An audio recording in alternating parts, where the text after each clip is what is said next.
C'est sur cette terre acquise lors de vos 25 ans, monseigneur, que vous avez choisi d'élever les témoins de vos succès.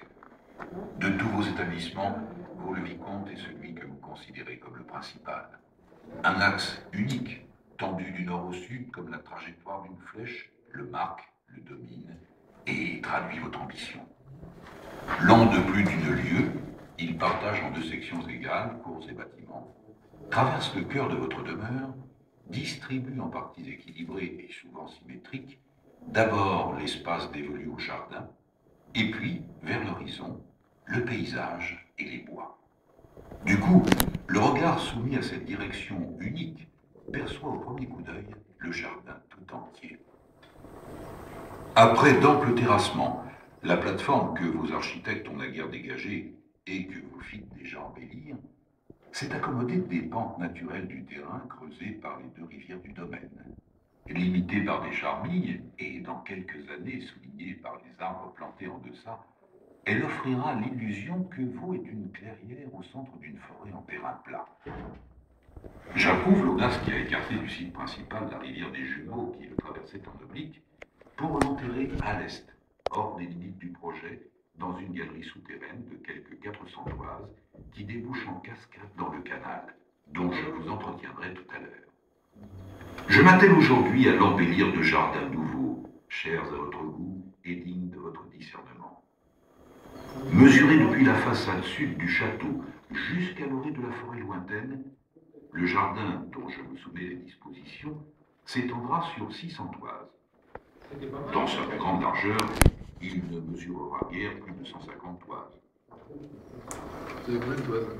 Placé à une extrémité de ce plan tout en longueur, le château, d'où qu'on le contemple, paraîtra néanmoins régner sur tout l'alentour et occuper le centre de la mise en scène combinée par l'architecte et par votre serviteur, le jardinier. La première de ces dispositions s'attachera à donner l'illusion que ce jardin est de taille humaine et non démesurée. Pour y parvenir, ce vaste plateau sera d'abord modelé par des terrasses successives, légèrement pentues, d'une hauteur raisonnable, une demi-toise, et construites à des intervalles réguliers.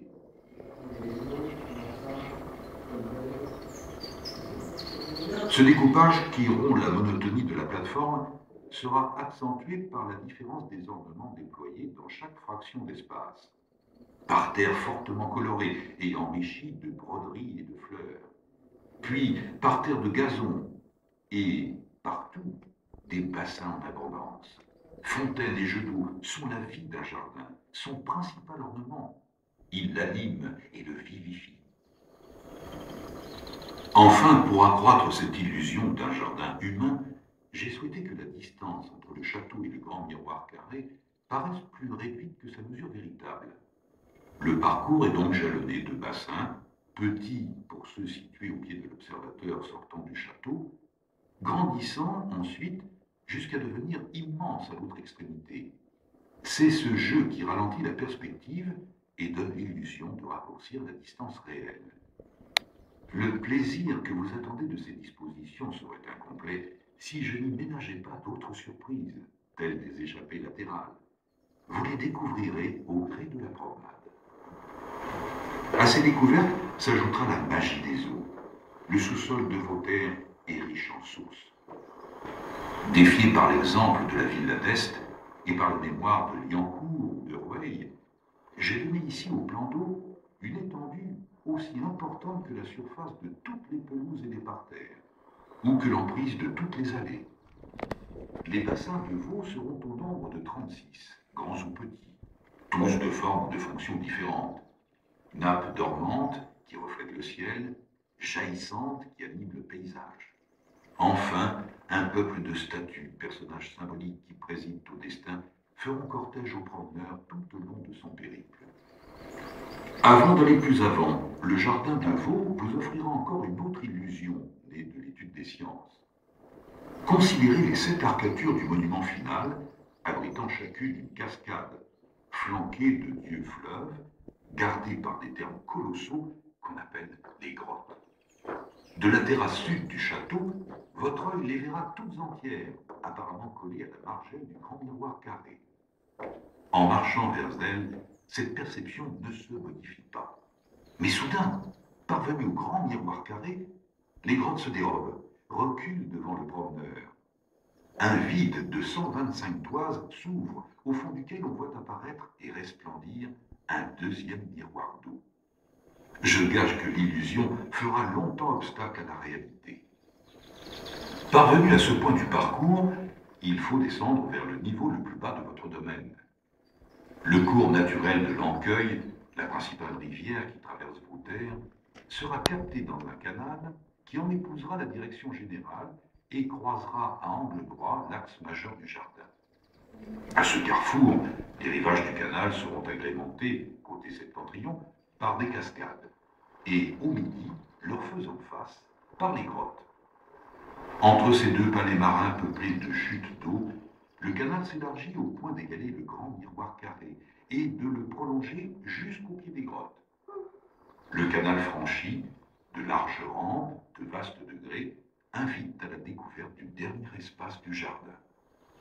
Celui-ci commence par le bassin de la Gerbe, qui offre un jaillissement si puissant des grèves liquides qu'il couvre la voie.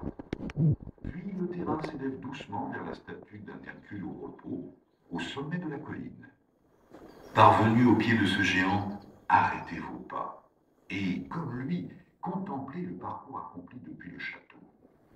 La carte du jardin que vous aurez parcouru se déroule tout entière à vos pieds, totalement révélée.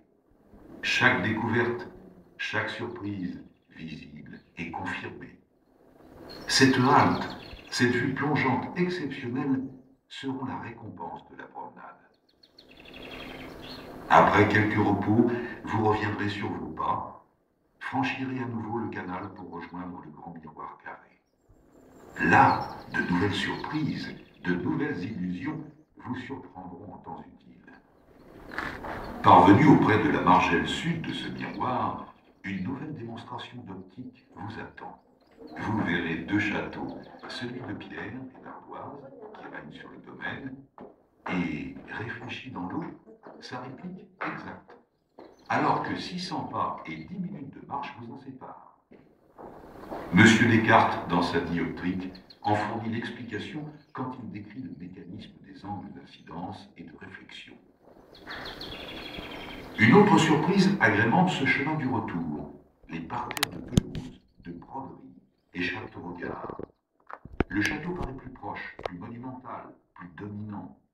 Juché sur le seul élément visible, une addition de degrés et de murets en pierre qui forment un piédestal majestueux. Souffrez, monseigneur, encore un plaisir, le mien. Vaux-le-Vicomte était un terrain où la nature avait tous ses droits. Vous m'avez offert le loisir de l'embellir à ma guise. Pour la première fois enfin, le plaisir de créer a été à ma portée. Tâche passionnante qui fait de moi un homme heureux. C'est ainsi qu'une œuvre homogène, où le bâti et le jardin sont indissociables, a vu le jour il y a 3 siècles. Ce chef-d'œuvre fut créé fraternellement par 3 génies de l'art français. L'un d'eux, le nôtre, a construit ici la grammaire du jardin classique, dont il déclinera ailleurs les exercices et les variations.